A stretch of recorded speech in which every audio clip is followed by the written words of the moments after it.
남남북녀 남앵커 북 아나운서 결의말 뉴스. 같은 듯 결국 다른 말이지만 같은 말 괜찮아요.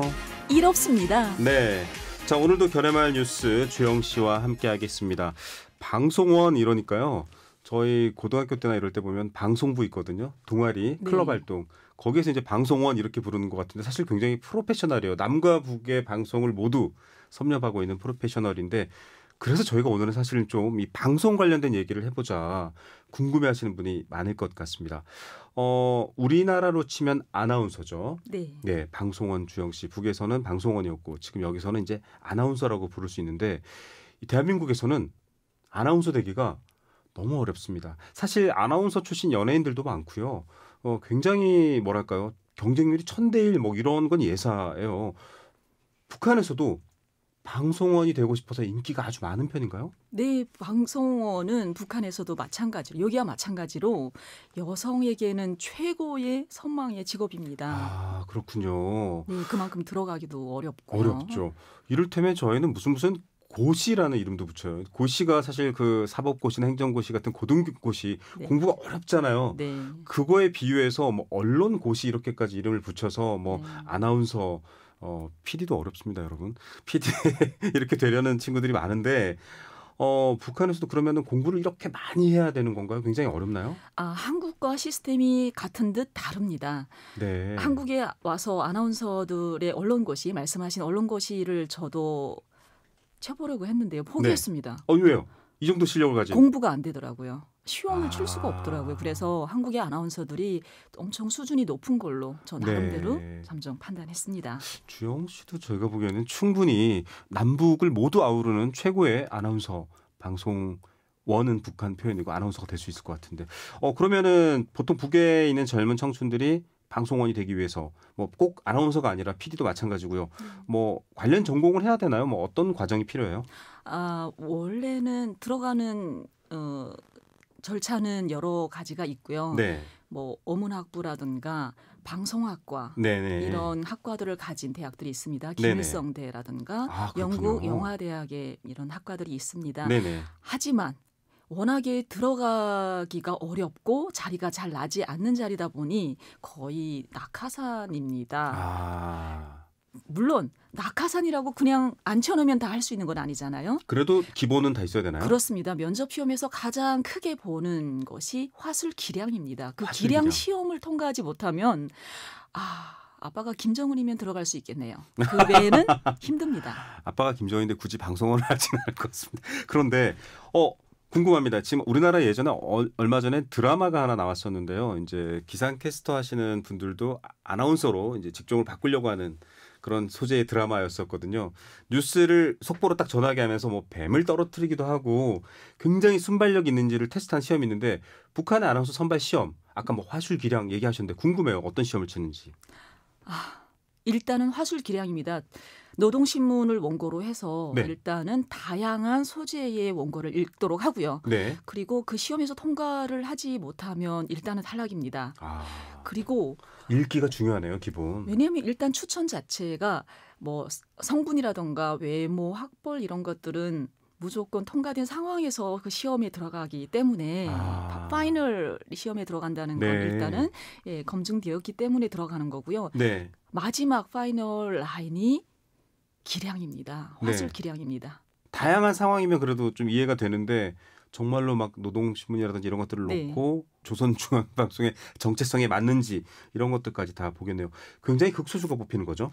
네, 맞습니다. 그리고 자리가 TO라고 하죠. 자리가 날 때마다 뽑기 때문에 정시 채용은 크게 의미가 없습니다. 대한민국 방송사는 좀 뭐 안 좋은 문화로도 많이 내부 비판을 받는 부분인데 뭐 기수 이런 게 있어요. 어차피 몇 개야? 저희도 기수가 있습니다. 그래요? 그럼요. 동기들이 있습니다. 비슷한 점도 있고 다른 점도 있습니다. 아니 이렇게 방송원으로 최종적으로 아주 소수가 선발되면 뭐 북한의 채널이 여러 개가 있는 게 아니니까요. 그러면 국가 최고 수반이 비준을 하거나 확인을 해야 된다라고 하는데 그것도 사실인가요? 네, 문건 서류상원 비준을 받아야 특히 조선중앙TV 방송원은 그렇게 선발합니다. 야, 결국은 정말 어떻게 보면 최고의 엘리트, 최고의 어려운 자리다라고 이 상황을 보면 좀 얘기할 수 있을 것 같습니다. 방송원이 됐을 때 주영 씨, 물론 이제 북한에서는 라디오 방송을 네. 또 우리랑 아주 비슷하죠. YTN 라디오랑 하셨던 분인데 뭐 사실은 그렇습니다. 체제를 유지하는 국영 방송이기 때문에 굉장히 엄격한 그 체제나 이념의 기준에서 선발을 하고 관리가 이루어지고 있다. 뭐 낙하산처럼 약간 어떤 그런 특수한 관계들도 영향을 받는다라는 얘기가 좀 우리하고는 완전히 다른. 저희는 그러면요. 아마 그 방송사 관계자들이 법적 처벌을 받아야 되는 상황이 돼요. 그래서 북한은 아직까지 법치국가가 아닌 거죠. 네, 그렇게 낙하산으로 또 들어간 분들이 실력도 근데 있어야 된다라는 게 사실 더 맞습니다. 네. 낙하산으로 들어왔는데 실력이 없으면 나가야 합니다. 면접이 좀 거기는 면접이 이렇게 좀 자유롭고 편안한 분위기인지 아니면 막 우리 당의 사상에 대해서 말해보라 뭐 이런 분위기일지 좀 궁금해요. 사실은 그 상황이 너무 긴장된 상황이라 기억이 거의 지워진 것 같아요. 그냥 연필 물고 원고를 읽었던 기억은 너무 생생합니다. 네, 사실 뭐 이렇게 막 이랬어라고 회고록처럼 얘기할 수 있을 만한 여유로운 상황이 아니었다라는 말에 공감이 네. 가고요. 자, 말투 얘기합니다. 우리가 네. 흔히 뭐 노래 부를 때 뭐 주체창법. 그러니까 네. 북한의 지금 북한 사회를 지탱하는 지도 이념이 이른바 주체사상이라는 거였었기 때문에 네. 그렇게 이름을 붙이더라고요. 그래서 노래도 그냥 뭐 이렇게 부르는 게 아니라 굉장히 좀 공격적이면서도 약간 높게 부르는데 말투도 저희가 이제 북한 텔레비전 방송이나 라디오 방송이 종종 YTN 라디오나 YTN 뉴스로 나올 때 들어보면 일상적이진 않아요. 저런 말투를 안에서 막 연습하고 배우는 건가 이런 생각이 들 정도인데. 네, 일단 자녀를 방송원으로 보내고 싶은 부모들은 어려서부터 조기 교육을 시킵니다. 조기 교육을 해요? 예, 이춘희 아나운서가 저희 롤 모델이었습니다. 지금도 활동하시죠? 굉장히 장수하시는. 너무 오래 사시는 것 같습니다. 그랬군요. 조기 교육이라고 하면 어릴 때부터 북한 뉴스를 보고 따라하게 하고. 네, 맞습니다. 시험도 똑같이 치기 때문에 그걸 훈련을 해야 면접 시험장에 들어갈 수 있습니다. 네. 저에게는 일상이었던 것 같아요. 그 말투가. 그렇죠. 그러니까 그게 어떻게 보면 일종의 그 스타일을 만들어 놓은 건데 그걸 연습해야 되는군요. 그러니까 지난번에 사실 살짝 들려주셨을 때 준비하지 않았는데 너무 당황했습니다. 갑자기 이 복근에 힘을 주시고 그렇죠. 발성이 확 바뀌어서 깜짝 놀랐습니다. 방송 들으시는 분들도 순간 북한 방송이 나오나 했을 텐데 정말 이런 것들도 연습을 한다라는 게 있고 또 하나는 아까 대기실에서 면접 볼 때도 그렇고 방송을 앞두고도 그렇고 연필을 물고 그러니까 연필을 문다라는 거는 그만큼 발음을 정확하게 하기 위해서 일부러 조금 장애를 주는 건데 네. 그렇게 연습을 한다라고 했는데 우리도 많이 해요. 그 간장공장 공장장은 장공장장이냐 이런 것도 하고 경찰청 쇠창살이 쇠가 안 되네요. 경찰청 철창살이 쇠철창살이냐 철철창살이냐. 자, 확실히 제가 안 됩니다. 이거는 밀리네요. 경찰청 죄송합니다. 자, 이런 건데 이런 발음 연습을 하는 것도 있나요? 북한 방송에서도? 네, 북한도 있습니다. 저 앞집 지붕의 콩깍지가 깐 콩깍지냐 안 깐 콩깍지냐. 저 앞집 지붕의 콩깍지가 깐 콩깍지냐 안 콩깍지. 어렵다. 잘하십니다. 야, 마지막에 안 되네요. 네. 이런 것도 그쪽에서 또 먹힐 수 있나요? 좀 약간 연습 스타일도 다르네요. 그러면은 이렇게 연습을 하면 아무래도 좀 연습을 했는데도 실수할 수도 있잖아요. 방송하다 보면 네. 발음을 씹을 수도 있고 네. 그런 경우에는 보통은 저희는 막 이렇게 혼내고 한 장 써 이렇게 쓰는데 다행인지 불행인지 북한에는 생방송이 없습니다. 아나운서들은 생방송을 할 수가 없습니다. 그렇군요. 네, 그래서 다들 녹음실에서 편집을 하다 보니까 실수를 하더라도 다시 녹음을 하면 되고요. 물론 그렇군요. 혼은 납니다. 그렇죠. 아무래도 네. 녹음하는 과정에서도 그래서 방송원들에게 최악의 상황은 북한의 방송원들에게 최악의 상황은 1호 행사나 1호 공연 동원되는 경우입니다. 실수하면 큰일이니까요. 예, 1호는 김씨 그러니까요. 앞에서 하는 거. 저도 사실 궁금했던 게 그거였었습니다.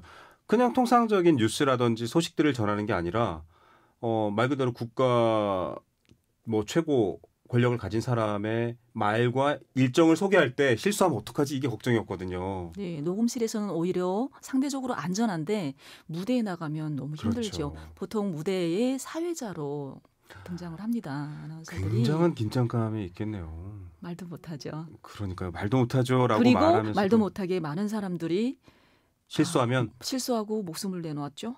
그러니까요. 그래서 그만큼 방송원이란 직업이 쉽지가 않습니다. 선망의 대상인데 아닙니다. 이렇게 어렵습니다. 사실 뭐 우리도 대한민국 방송도 많은 분들이 원하지만 사실 작은 실수라든지 이런 것들에 굉장히 큰 영향을 미치기 때문에 대한민국은 댓글이 무섭잖아요. 그렇죠. 또 자, 거기는 최고 권력이 무섭고 여기는 댓글이 무섭고 맞습니다. 네 그렇습니다.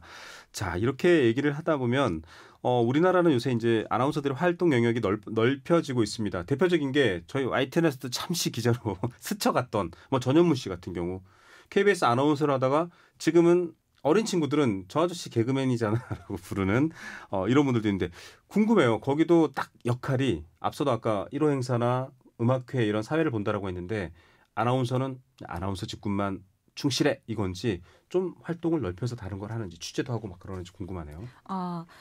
아나운서는 일단 뉴스만 정확하게 읽어주는 역할이고요. 네. 그리고 한국에서 말하는 아나테이너 이런 역할은 사실은 어렵습니다. 요즘 네. 예, 북한의 방송 환경이 좀 변해서 현장에 나가서 생방송을 하는 경우들이 있긴 한데요. 그건 극소수 아직까지는 그렇게 네. 개방이 되지 않았던 걸로 알고 있고요. 그래도 그만큼 고생하면 청원은 줘야 될 거 아닙니까? 사실 방송사를 뭐 많은 분들이 월급 많이 주지 않아 이렇게 해서 좋아하는 경우도 있거든요. 조금 사실과 다른 면이 있습니다만. 네. 그런가요? 예. 북한은 어때요? 방송원 처우가 좋은가요? 방송원 처우는 간부급으로 노임을 일반 노동자의 2배 정도를 받습니다. 하지만 네. 일반 노동자의 한 달 월급이 쌀 1kg를 살 수 있는 돈입니다. 네네. 그래서 저희들도 월급이 얼마였던지 기억이 별로 나지 않습니다. 네. 그것으로 한 달을 버티기 힘들죠. 그래서 그럼요. 하지만 방송원에 들어가려면 일단은 백도 중요하지만 돈이 없으면 그 자리를 유지할 수가 없습니다. 왜요? 이 얘기는 또 좀 의아한데요? 북한의 모든 근로자들이 권한의 행군 이후에 직장에 도장만 찍고 네. 시장으로 나가서 자기 경제 활동을 하거든요. 장마당 경제 얘기가 있었죠. 네, 장마당 경제입니다. 그렇게 북한이 돌아가는데 당 간부들과 마찬가지로 방송원들은 전혀 그런 활동을 할 수가 없습니다. 네. 일단은 감시와 통제는 물론이고요. 그렇죠. 일단은 할 수가 없는 시스템에 들어가 있다 보니까 경제 활동을 할 수가 없는 겁니다. 그러다 보니까 가족 집에서 그런 경제적인 지원을 해주지 않으면 할 수가 없는 시스템이에요. 그러네요. 그 배급이라든지 주어진 체계로는 사실 생존도 힘들 만큼 상황이 팍팍하기 때문에 다들 별도의 활동을 해야 되는데 그걸 맞습니다. 못하게 해놨으니 그렇습니다. 집이 그걸 버틸 만큼 잘 살고 있어야 할 수 있다. 무슨 말씀인지 이제 이해가 됐습니다. 그 안도 어쨌든 물론 이제 국가기관이지만 북한은 방송국이잖아요. 네. 승진도 하고 뭐 CP도 있고 뭐 약간 이런 방식으로 뭐 실장도 있고 아나운서 실장도 있고 이런 것처럼 뭔가 좀 체계가 있고 좀 말 그대로 직장의 형태를 갖추고 있나요? 네, 그렇습니다. 저희 동기도 있고 선배들도 있고 지도원 동지도 있고. 네. 예. 그러면 뭐 그런 직급 체계 말고도 이를테면 뭐 공훈 방송원, 뭐 인민 방송원, 네. 공훈 배우, 공훈 가수 이럴 때 저희는 굉장히 잘은 몰라요. 네, 사회 취재를 명예직입니다. 그것이 기술적으로 승진 시스템에 의해서 올라가는 것이 아니고요. 네. 1호 공연을 했는데 김 부장의 눈에 들었다던가 네. 칭찬을 받으면 바로 공훈 방송원의 타이틀을 답니다. 뭔가 이렇게 훈장 하나 딱 붙여주듯이. 맞습니다. 네. 참 이런 얘기를 들어보니까 아니 방송하는 사람들이 전 세계적으로요. 남북뿐만 아니라 전 세계적으로 이 방송 좋아하고 방송하려는 사람들이 얼마나 끼가 많은데 이렇게 눌러놓고 있나. 이건 정말 제가 처음에 오셔서 그랬어요, 주영 씨. 이렇게 자유로운 분위기라는 게 사실 그렇게 익숙하진 않다라고 하셨는데 이제 그 배경이 다 이해가 돼요. 좀 끼를 부리고 싶은 욕심도 있을 거 아니에요. 이를테면 지난번에 방송 마칠 때 뭐 북한 방송 말투로 제가 흉내를 좀 내고 조선중앙방송 이렇게 끝낸다고 했는데 남쪽이나 저희 YTN 라디오만 해도 뉴스를 마치겠습니다. YTN 뉴스 FM 이런 게 좀 너무 부러웠습니다. 보이잖아요. 너무 부러웠어요. 그런 그래요. 것이. 방송의 자유, 언론의 자유를 그래서 전 세계에서 굉장히 중시합니다. 그 사회의 민주주의, 그 사회의 인권을 가늠할 때 언론이 자유롭냐라고 묻는데 그 부분에 있어서는 우리 남과 북이 아직 정말 다른 부분이 많고요. 너무 가슴 아픈 현실이 북한에 넘어야 있습니다. 될 것 같습니다. 그럼에도 불구하고 사실 저희가 북한에서 오신 이웃들 많이 인터뷰를 해보면요. 어떤 경로로든 다들 저희 한국 드라마, 한국 영화를 더 많이 보신 분도 계세요. 그래서 그래도 어쨌든 인간의 소통하려는 기본적인 욕구는 꺾을 수가 없구나. 아무리 조선중앙방송의 방송원들을 옥죄어도 대중들은 다 듣고 인민들은 다 듣고 다니는 거예요. 그래서 정말 그런 걸 보면 달라진 것 같습니다. 오늘은 정말 알 수 없는 아주 재미있고 신기한 북한 방송나라 이야기를 전해줬습니다. 오늘 주영 씨 말씀 감사합니다. 감사합니다. 네, 결의말 뉴스 배우려고 했는데 라고 하시는 분들 걱정 마십시오. 다음 주에 저희가 배워주겠습니다. 이 프로그램은 방송통신위원회와 정보통신정책연구원이 함께합니다.